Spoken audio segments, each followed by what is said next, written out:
সাথে সাথে মহান মুনিবের দরবারে দোয়া করতেন, আল্লাহুম্মা বারিক লানা ফি রজব ওয়া শাবান ওয়া বাল্লিগনা রমাদান। হে আল্লাহ, তুমি পবিত্র রজব এবং শাবানের তামাম বারাকা কল্যাণ আমাকে দান করো, আর হায়াতটুকু তুমি রমাদান পর্যন্ত পৌঁছায় দাও, রমাদানটা আমাকে পাইয়ে দাও। আমরা যারা ইখলাসের সাথে আল্লাহ তাআলার উপর ঈমান এনেছি, মুহাম্মদুর রাসূলুল্লাহ সাল্লাল্লাহু আলাইহি ওয়াসাল্লামকে আমাদের দুনিয়া আখিরাতের নেতা হিসাবে, সাইয়্যিদ কাইয়্যিদ হিসাবে আমরা কবুল করেছি। সে সাইয়্যিদানা মুহাম্মদুর রাসূলুল্লাহ সাল্লাল্লাহু আলাইহি ওয়াসাল্লাম এভাবেই দোয়া করতেন, আমরাও সেই দোয়াটা করে থাকি। দোয়া সবাই করে, কিন্তু সবাই ঈমানের সাথে রমাদান পর্যন্ত অনেকেই পৌঁছে না। অনেকে ঈমানের সাথে দুনিয়ায় তার শেষ সফর পূর্ণাঙ্গ করে তিনি মওলা আজিমের দরবারে চলে যান। কেউ যায় রজবে, কেউ যায় শাবানে, কেউ হয়তো রমাদান পবিত্র মাস চলে যাওয়ার পরে পরবর্তী মাসেই সে দুনিয়া থেকে বিদায় নেয়। কে কোন সময় বিদায় নেব আমরা জানি না। আল্লাহ তাআলার হাবিব কেন এই মাসটির জন্য আল্লাহর দরবারে এত বিগলিত চিত্তে বিনয়ের সাথে আরজ করতেন? এর কারণ তিনি নিজেই বলেছেন। এই উপলক্ষে তিনটি চমৎকার হাদিস একটা একটা করে আল্লাহ রাসূল বয়ান করেছেন।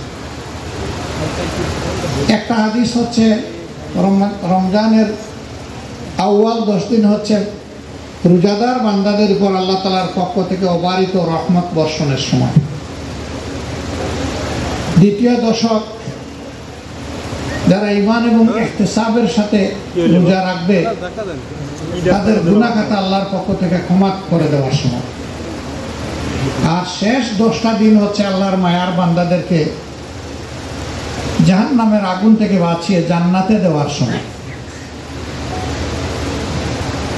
সংক্ষেপে আল্লাহ রাসূল বলেছেন, মান সামা রমাদানা ঈমানান ওয়া ইহতিসাবান গুফিরা লাহু তাকাদ্দামা মিন যামবি। সে ব্যক্তি যে কেউ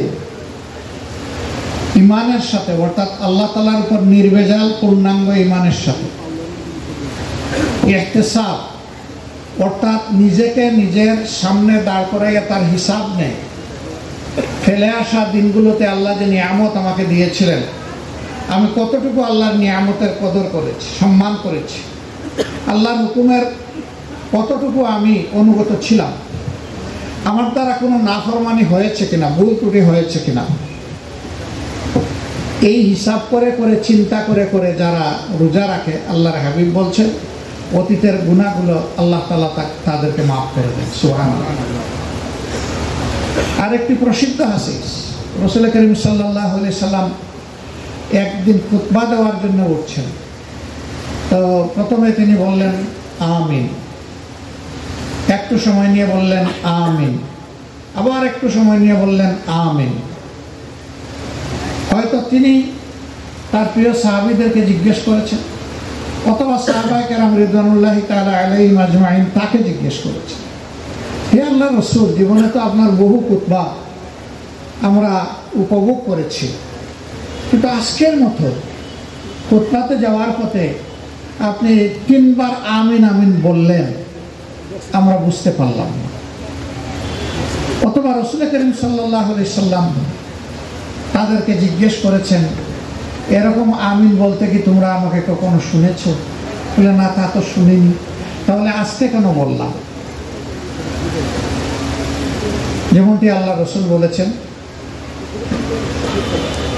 তখন আল্লাহ রাসূল নিজের থেকেই বললেন, আমি যখন মিম্বরের দিকে আগাচ্ছিলাম, জিবরিল আমিন আল্লাহ তাআলার শ্রেষ্ঠতম ফেরেশতা, তিনি আমার সামনে এসে সালাম দিয়ে বললেন, হে আল্লাহর রাসূল, ওই লোকের ধ্বংস হোক যে জীবনে রমজান মাস পেল অথচ গুনাহ উড়াইয়া ছাই বানাইতে পারলো না। আমি বললাম আমিন।